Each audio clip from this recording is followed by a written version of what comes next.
Ele vos deu vida, estando vós mortos nos vossos delitos e pecados. Amém. Da sepultura para o trono. Vou repetir. Da sepultura para o trono. O que tem mais importância? A sepultura ou o trono? A gente começa dizendo o que a Bíblia diz: todos pecaram e destituídos foram da glória de Deus. Repito, todos pecaram e destituídos foram da glória de Deus. A destituição quer dizer que o indivíduo não mais exerce qualquer ação. Ele está destituído. Quando a gente olha para os empregados destituídos, eles recebem apenas um aviso e vão para casa. Os políticos destituídos já ouvem o grande comentário nas suas bancadas e, consequentemente, onde as autoridades para tal fim se reúnem, e eles vão para casa e estão agora longe de toda e qualquer autoridade, ou longe dos seus exercícios. Deus criou o homem santo, mas o homem foi destituído. Deus criou o homem completamente diferente de todos os seres, mas ele foi destituído. Causa: desobediência. A causa da destituição é desobediência. Em qualquer linha onde existam ligações de obrigações, os destituídos automaticamente entenderão que simplesmente assim o foram por causa de uma liminar, por causa de um comportamento daqueles que lideram em achar inconveniente a permanência daquela pessoa no ofício que exerce. Irmãos, há aqui uma coisa que é paradoxal. Um santo destituído. E a gente diz assim: sendo Adão santo, seria destituído? Não. Ele foi destituído por causa do seu pecado. O pecado causou a destituição de Adão. Consequentemente, o pecado causou a Adão a separação de Deus e, consequentemente, ele foi expulso do jardim, e a partir daí as prerrogativas do pecado assumiriam na vida de Adão governo total, e este estaria a partir daí destituído da glória de Deus. Imaginemos agora o que é a glória de Deus. É exatamente a manifestação da essência de Deus. E Adão sai da essência de Deus para simplesmente começar a viver uma vida onde a Bíblia traz 3 coisas que ele estaria fazendo. Primeiro, estaria comendo do suor do seu próprio rosto. Isto quer dizer que Adão, meus queridos irmãos, estaria enfrentando o primeiro problema de sua vida.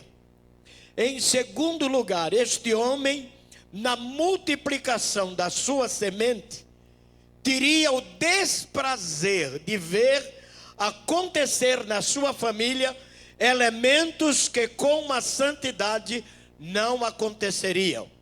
O que é que ele vê? O seu filho matando o irmão. E isto aconteceu por causa da destituição. Quando, meus queridos irmãos, nós ouvimos a Bíblia dizer, o Senhor dizer: você há de comer do suor do seu próprio rosto, isso dói. Sabe por quê? Porque Deus tinha colocado tudo à disposição de Adão sem que ele tivesse trabalho algum. Isto porque lá no Éden tinha tudo. Mas agora, saindo do Éden, ele não teria absolutamente os mesmos privilégios. Ele teria que plantar, ele teria que cuidar, ele teria que arar, ele teria que ir atrás, ele teria que andar, ele teria que cuidar de animais até ferozes. E isto para ele era exatamente o prêmio da sua desobediência. Mas em terceiro lugar, a gente percebe, meus queridos irmãos, que Adão entra noutra coisa que é fatal, chamada morte. A morte é o elemento em que de fato vai crivar na vida de Adão a pior de todas as punições que Deus poderia imputar sobre sua vida. Mas acontece que simultaneamente acontecem duas mortes para este homem: a morte carnal e também a morte espiritual. Esta junção de coisas poderia, meus queridos irmãos, atravessar todos os tempos e até o infinito, e quem sabe chegar na eternidade. Adão carregando esse peso, e a gente não pode imaginar e mensurar o que poderia acontecer em determinado tempo, depois que o cansaço de sua vida e o abandono de Deus viesse a ser a prerrogativa da sua história. Mas o Senhor lhe diz assim: da semente da mulher nascerá um que esmagará a cabeça da serpente. Aleluia. O que é que Deus está dizendo a Adão? Eu vou fazer com que você assista a derrota daquele que te derrotou. Eu vou fazer com que você participe, veja com seus próprios olhos a condenação daquele que te condenou. Mas existirá aquele que há de vir para fazer com que a tua história de perdição se transforme em história de redenção, e aquele que te enganou será eternamente subvertido à perdição. Você saiu ganhando nessa história. Meus irmãos amados, quando a gente olha para Adão saindo do Éden, logo entendemos que ele sai com um peso profundo na sua alma. Porque Deus disse assim: certamente morrerás. Qual seria a impressão, o que estava tilintando, o que estava passando, o que estava sendo elucubrado na mente deste homem, quando Deus diz: certamente morrerás no dia em que você comer deste fruto? O que é que ele pensa? Alguns dizem assim: Adão não sabia o que era morte. Por que então Deus imputaria sobre ele tamanho peso? Ele sabia sim. Deus nunca vai, meus queridos irmãos, nos punir por uma coisa que a gente não sabe. Deus nunca vai imputar sobre nós qualquer culpa que a gente não sabe que é culpa. Pode haver involuntariedade, mas falta de culpa não. Aí é outra coisa. E Adão sai do Éden com esta palavra: certamente morrerás. E ele tinha já matado um bocado de animais, ele sabia o que era morte. Ele já tinha comido um bocado de animais que ele levara ao fogo, e ele sabia o que era morte. Mas, meus irmãos, como então essa coisa está efervescentemente passando na cabeça de Adão? Certamente morrerás. Eu imagino que cada passo que dava para ele era assombroso. pois ele esperava a qualquer momento desaparecer, assim como os animais que ele matara. Mas Deus disse assim: da semente da mulher haverá um que haverá de esmagar a cabeça da serpente, e este vai restituir a você a vida. Quando o homem morre, qual é o seu destino? A sepultura.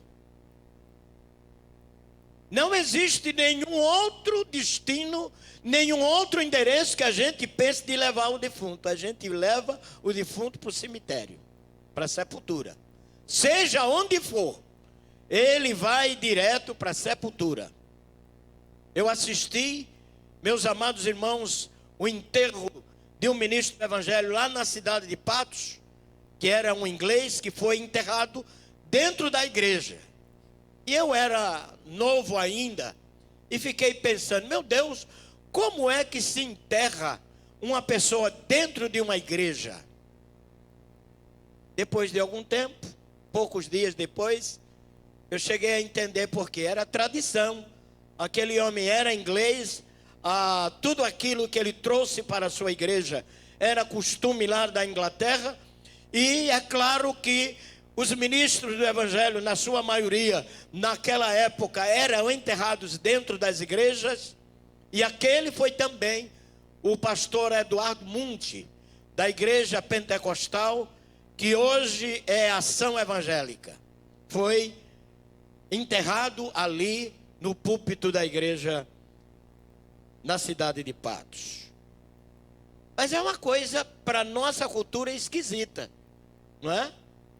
Enterrar o pastor dentro da igreja. Tem irmãzinha que nunca mais sobe do púlpito, com medo da assombração do pastor. Tem irmã que diz: nunca mais eu vou naquela igreja, porque possa ser que ele já esteja lá na porta me esperando para apertar minha mão. Principalmente agora na pandemia, ninguém nem tem medo de apertar a mão, né? Mas o que acontece, queridos, é que Adão foi imediatamente levado para a sepultura e ele não percebeu. O pecado o levou imediatamente para a sepultura e ele não entendeu. Ele continuou vivo, continuou trabalhando, continuou fazendo da sua labuta a vida em que era agora o seu destino. Ele não entendeu. Mas Deus deixou com ele uma mensagem. Adão, onde é que você está? Ele disse: Senhor, eu ouvi a tua voz e me escondi. Quem é que se esconde de Deus? Não há como se esconder de Deus. Eu ouvi a tua voz e me escondi. Eu tive vergonha. Eu fiquei apavorado. Todos os dias na viração, eu estava falando contigo nesta suavidade da tua voz, nestas coisas preciosas que me passavas cada dia. Mas hoje eu temi, eu me escondi. Queridos, Adão se escondeu por quê? Porque estava nu. O pecado lhe trouxe uma consciência funesta. O pecado lhe trouxe uma consciência de vergonha. O pecado lhe trouxe uma consciência agora em que teria uma ordem social que passaria todas as gerações do mundo inteiro. E ele disse: eu me escondi, eu tive medo e me escondi. Agora vejam bem, como este elemento que morreu se manifesta. Além de estar morto, ele tem a sensação que deve se esconder. Mas a Bíblia diz, glória a Deus, que o Senhor preparou vestes para ele e disse: está aqui. Eu não vou deixar você como você é. eu tenho ainda soberania sobre sua vida. Meus queridos irmãos, quando eu observo esse texto de Paulo, eu me transporto ao primeiro capítulo da carta de Paulo aos Efésios e em seguida chego ao segundo capítulo para me ver. Para, de alguma forma, abrir as cortinas da graça de Deus e ver a igreja aqui nesta manhã. Como é que você vê a partir do verso de número 3 do capítulo 1? Bendito o Deus e Pai de nosso Senhor Jesus Cristo, que nos tem abençoado com toda sorte de bênção espiritual nas regiões celestiais em Cristo. Paulo começa, meus queridos irmãos, dizendo que ele rende graças ao Deus da glória, porque aquele defunto e aquele medroso que se escondeu, agora está debaixo da graça preciosa, vivendo para a glória de Deus, e o seu destino é exatamente estar com o Senhor eternamente. O texto nos diz que Deus nos abençoou em Cristo com toda sorte de bênção. Não existe palavra no dicionário para descrever as bênçãos gloriosas que Deus tem reservado para nós. Não existe. Você vai ler todo o dicionário com milhões de palavras e nenhuma vai chegar a esse fim. Por que então? Porque a manifestação da glória de Deus acontece milagrosamente. É o defunto e é o medroso que se levanta para receber a maior de todas as honras, que é em Cristo Jesus a manifestação da sua poderosa glória.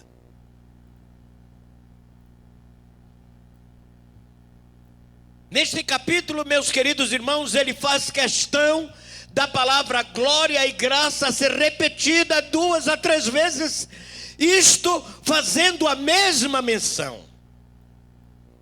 Sabe por quê? Porque a redenção trouxe imediatamente ao homem a graça em que este homem viveria também a glória que estava lá no trono de Deus, e que ele, agora restaurado, poderia ser o único partícipe daquilo que Deus preparou para a sua restauração. Alegram-se o coração dos filhos do Senhor, ou alegram-se os corações dos filhos do Senhor, meus queridos irmãos, por saber que isto aqui estaria inserido numa razão. Diz a palavra do Senhor que Ele nos escolheu antes da fundação do mundo. Quando Adão caiu, o coração de Deus certamente ficou triste, mas Ele, como onisciente, já havia preparado a restauração desta pessoa que caiu, que consequentemente se tornou inerte, ou defunto e medrosa, mas agora os nossos irmãos da igreja de Éfeso estão ouvindo que o Senhor os escolheu para a manifestação da sua glória.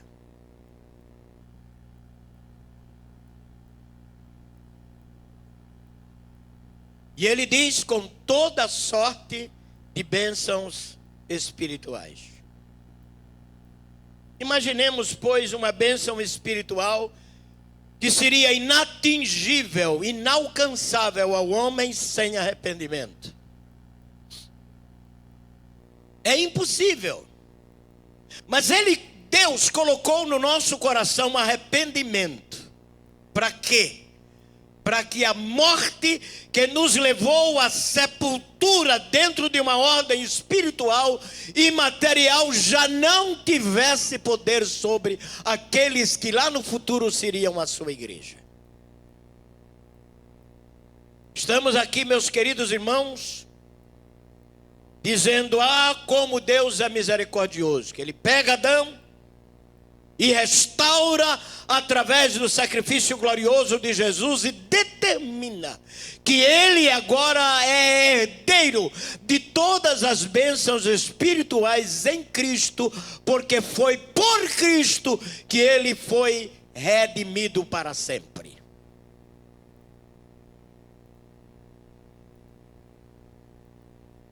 Vamos agora para o capítulo 2. O capítulo 2, meus queridos irmãos, diz: Ele nos deu vida, estando nós mortos nos nossos delitos e pecados. E o que acontece agora, quando de fato o indivíduo está morto e passa a viver?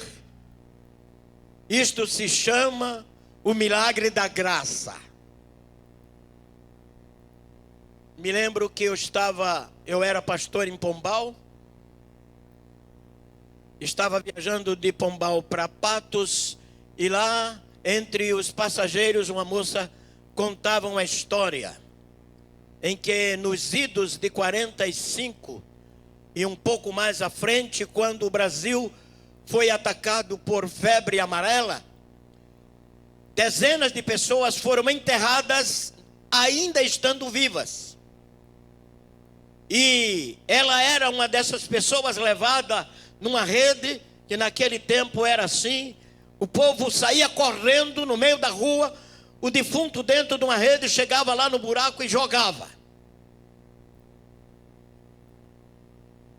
E ela está aí, dentro daquela rede, ela mesma contando a história. Foi levada para o cemitério e quando chegou ali, ela despertou. Ela deu um gemido bem grande. E as pessoas que a jogaram no buraco saíram correndo, e todos os outros. Não ficou ninguém ali no cemitério. Ela estava vestida com aquela roupa marrom, com a cintura amarrada. É lá perto da cidade de Rocha. Com a cintura... Não é perto da sua cidade, Rocha? Eu estou achando que ele está de marrom. Aí, meus queridos irmãos, a moça disse que quanto mais chamava o povo para esperar por ela, mais o povo corria e se quebrava em cima das catacumbas. E quando chegou em casa, a mãe fazia uma cruz assim, dizendo que ela não poderia entrar ali porque era uma alma penada. Imagine só essa cena. Imagine, pois, Adão sendo ressuscitado por causa da graça preciosa do Senhor. Aleluia. Quem agora teve medo foi a morte. Quem agora está de fato subvertido é o diabo. Porque a glória de Deus veio para superar este mal em que é indescritível, chamado morte, e o reino das trevas que domina o coração dos homens. Hoje, queridos, nós podemos altissonantemente dizer: glória a Deus. Alvissareiramente dizer: glória a Deus. Porque eu saí do túmulo para a glória. Porque eu saí das trevas para a luz. Porque eu ouvi a voz daquele que tem toda a autoridade até sobre a morte. Porque era a morte que na verdade vencia o homem para levá-lo ao inferno. A Bíblia diz: eu venci porque Ele, o Senhor, me escolheu.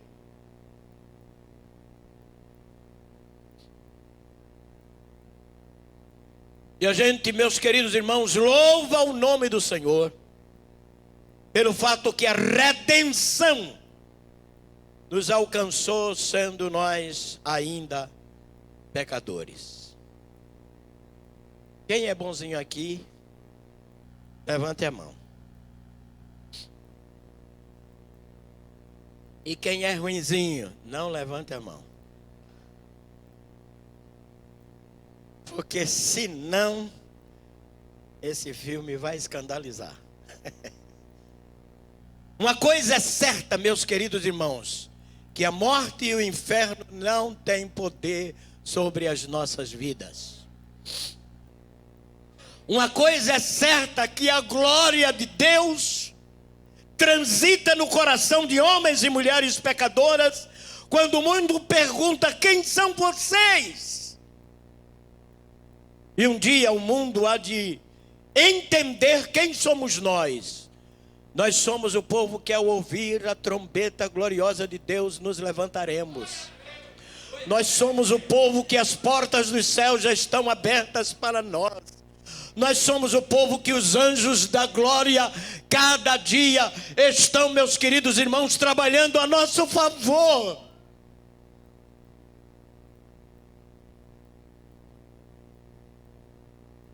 Quer saber da maior vitória que nós temos? Nós somos o povo que, apesar de sermos pecadores, o pecado não tem mais poder sobre a nossa vida. Isto basta para mim e para você. Isto alegra o seu coração em saber que a palavra do Senhor diz: portanto, agora nenhuma condenação há para os que estão em Cristo Jesus. Você já pensou na sua vida um dia ir parar no inferno? Quer saber de uma coisa, irmãos? Eu nunca pensei nisso. Eu nunca pensei. Apesar de ser pecador, me converter lá quase 15 anos, eu nunca pensei que iria para o inferno. Porque lá dentro da minha casa eu estava ouvindo que existe lá em cima um Deus que perdoa pecador.